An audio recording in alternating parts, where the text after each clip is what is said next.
Hello, this is Deborah Johnson, and this is the High School Social Studies Third 9 Weeks Curriculum Overview. We're going to spend just a couple of minutes today going over the one-page handout that we typically do during the horizontal breakout sessions. And then if you have any questions afterwards, please feel free to email me or call me, or we'll talk about it during the breakout session at the next horizontal. Instructional focus for third 9 weeks, you can see the units of study that we'll be going through for world geography. For world history, there's one change that I want to note. Unit 7, Renaissance and Reformation, is typically taught during the second 9 weeks, but because we had to rearrange things a little bit after Hurricane Harvey, we did move Renaissance and Reformation to the third 9 weeks to give the students a little more time to cover this information. So that is something that our teachers should know to move to third 9 weeks, and it will be on our third 9 weeks assessment.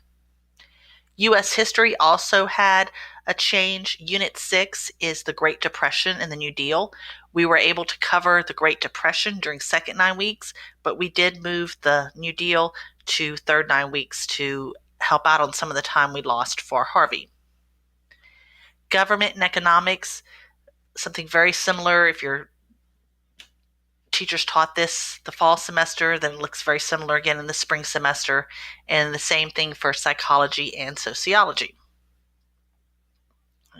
Instructional considerations. One thing I wanted to kind of mention is with our world geography students should be working at the same level of rigor in world geography as what they were working at in 8th grade and what will be expected of them in world history and U.S. history. Just because we're not a STAR-tested subject in world geography doesn't mean that we should expect something less of our students. So it's very important that our teachers keep holding the kids accountable to that same level of rigor. Things like labeling rivers, mountains, other physical features, that is necessary. That's part of world geography. Before you can really study the culture, the government of a place, the history, you need to know about the physical aspects. But that should not be the focus of the unit. That should be a minor aspect, and it certainly should not be a focus of the assessments. So if you're seeing assessments at your campus level that are asking basic recall, which mountain is this, which river is here, what's the name of the desert, that is not appropriate at the 9th grade level. Their campus assessments should mirror the type of assessments that we're giving at the district level. And if you want to see what those look like, there are several sample world geography STAR tests that can still be found online, and that's what we're modeling our test after, so that what kids see in 8th grade, 9th grade, and beyond are all aligned and very similar. In psychology and sociology, just to make sure everyone understands that they do have a scope and sequence, and they do have a calendar that teachers should be following.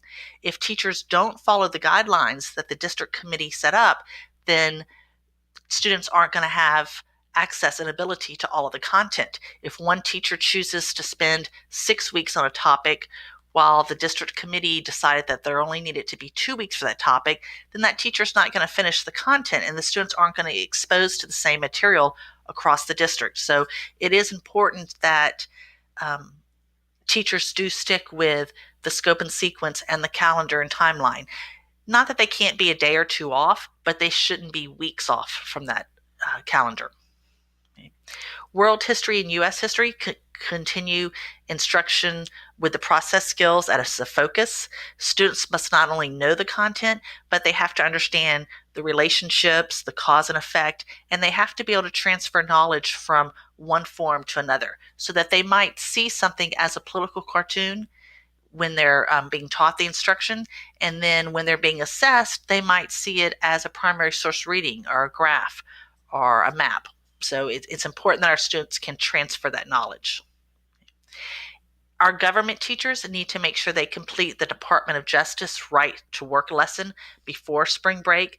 This is the lesson that we're required to do each year. Your department chairs have a folder on Schoology that contains all the materials, the PowerPoint, everything that the teachers would need, and they must send me their documentation before they leave for spring break.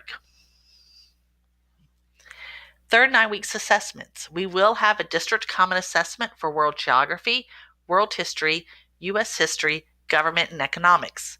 The U.S. History District Common Assessment is cumulative.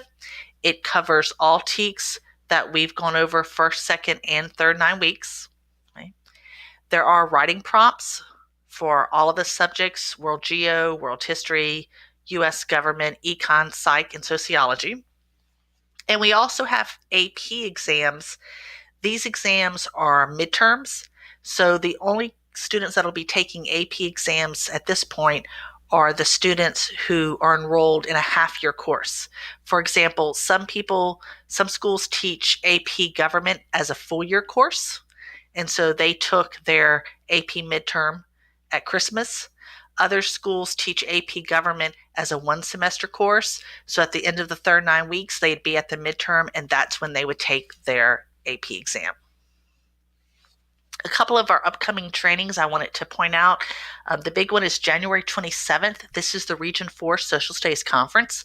Our teachers signed up and registered for that before Christmas. And I tried to make it very clear to your teachers at the time that they were making a commitment to attend this conference.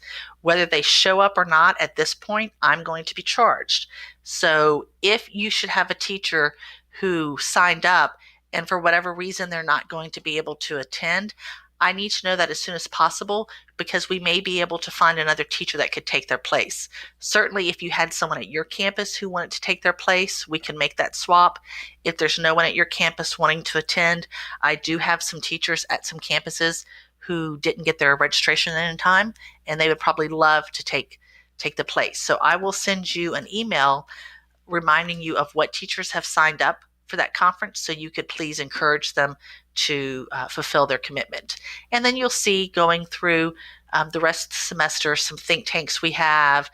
Texas Aldine Regional History Day is February 9th. Hope to see some of you there supporting our students. And then we have a couple of coaching trainings, and Texas History Day is at the end of April. If you have any questions or concerns, please do not hesitate to contact me. Thank you so much for your time today. Bye.